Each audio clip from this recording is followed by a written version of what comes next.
Assalamualaikum warahmatullahi wabarakatuh. Salam rahayu, salam sehat, salam semangat. Semoga Sobat Bledek selalu dalam keadaan sehat walafiat dan tetap semangat. Kali ini Ki Bledek mau membahas tentang wuku yang terakhir, yaitu wuku yang nomor 30, wuku Watu Gunung. Tapi sebelum masuk ke pembahasan, seperti biasa, yang belum subscribe, di-subscribe dulu, like, komen, share ke teman-teman. Jangan lupa tombol loncengnya juga dibunyikan. Oke. Wuku yang ke-30 yaitu wuku Watu Gunung. Ini sebetulnya adalah Prabu Watu Gunung. Jadi ada 30 wuku, itu adalah Prabu Watu Gunung beserta istri dan anak-anaknya. Jadi sebetulnya nama wuku itu adalah nama dari Prabu Watu Gunung, terus nama dari istrinya, juga nama dari putra-putranya dari Prabu Watu Gunung. Ini yang wuku terakhir, wuku Watu Gunung. Itu wuku Prabu Watu Gunung. Wuku berotasi 7 hari, biasa dari Minggu sampai dengan Sabtu. Untuk wuku Watu Gunung sendiri, itu dimulainya dari Minggu Kliwon sampai dengan Sabtu Legi. Di sini Ki Bledek hanya membahas tentang perwatakan dari wuku ya. Jadi perwatakan dan perlambangnya.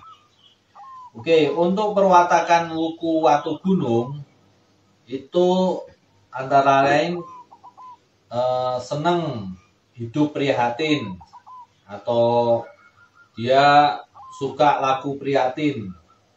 Laku prihatin itu seumpamanya semacam berpuasa, terus mengolah batin, semacamnya. Jadi untuk wuku Watu Gunung biasanya orang-orangnya itu suka laku prihatin. Lalu dia suka menyendiri. Ini biasanya otomatis memang orang-orang yang suka prihatin, suka laku prihatin itu biasanya suka menyendiri, suka menyepi ke tempat-tempat yang sepi. Ya semacam semedi, meditasi, kultivasi dan sebagainya. Penyebutannya macam-macam ya. Lalu dia juga ambisius, orang yang ambisius, pandai bicara, dia gemar kebudayaan, dia gemar tentang kebudayaan. Jadi hobinya itu tentang budaya, dia suka ya. Biasanya orang-orang dengan wuku Watu Gunung ini suka tentang kebudayaan. Dia biasanya suka mencari tentang sejarah-sejarah masa lalu, dan dia juga biasanya berkecimpung di dunia seni. Biasanya begitu untuk orang-orang Watu Gunung. Terus itu tadi adalah perwatakan dari wuku Watu Gunung. Di semua wuku itu ada yang namanya perlambang. Untuk Watu Gunung itu perlambangnya ada 3. Yang pertama itu pohonnya Wijaya Kusuma. Pohon Wijaya Kusuma ini bisa diartikan atau dimaknai kalau orang-orang Watu Gunung ini orangnya terkesan angkuh dan selalu waspada.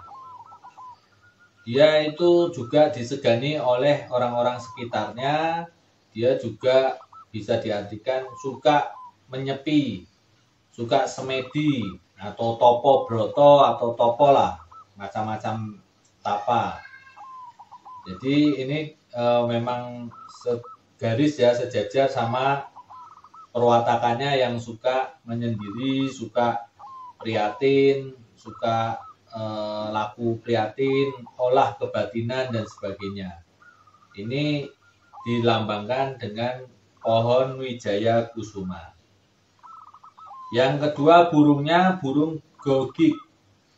Burung gogik itu dilambangkan atau diartikan lambang tersebut, orang-orang dari wuku Watu Gunung ini itu mudah sekali tersinggung. Jadi emosinya gampang marah. Jadi gampang tersulut lah emosinya.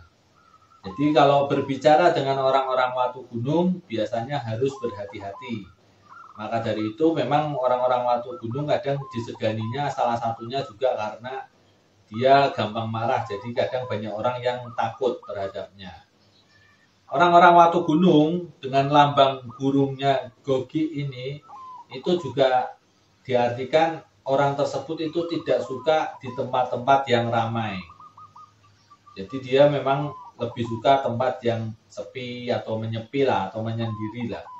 Namun orang Watu Gunung ini bukan pemalu ya, bukan orang-orang pemalu, cuman hanya saja dia lebih suka menyendiri dibanding di tempat ramai. Yang ketiga, lambang tentang candi, yaitu menghadap ke arah candi. Lambang menghadap ke arah candi, orang tersebut menghadap ke arah candi, itu bisa diartikan dia orangnya suka menyepi, suka melakukan olah batin, ilmu kebatinan, suka prihatin, laku prihatin, puasa, semedi, semacamnya. Itu lambang dari orang tersebut menghadap ke arah candi. Jadi untuk orang-orang Watu Gunung ini, wuku Watu Gunung ini itu bisa diartikan, dikesimpulkan ya, kalau orang-orang Watu Gunung ini itu memiliki wibawa yang besar, dia itu disegani orang banyak, memiliki wibawa yang besar, dia juga memiliki ambisius yang tinggi ya. Orang Watu Gunung ini cenderungnya suka laku prihatin, suka tentang ilmu kanuragan, ilmu kebatinan dan semacamnya. Jadi biasanya orang-orang dengan wuku Watu Gunung ini biasanya orangnya sakti-sakti.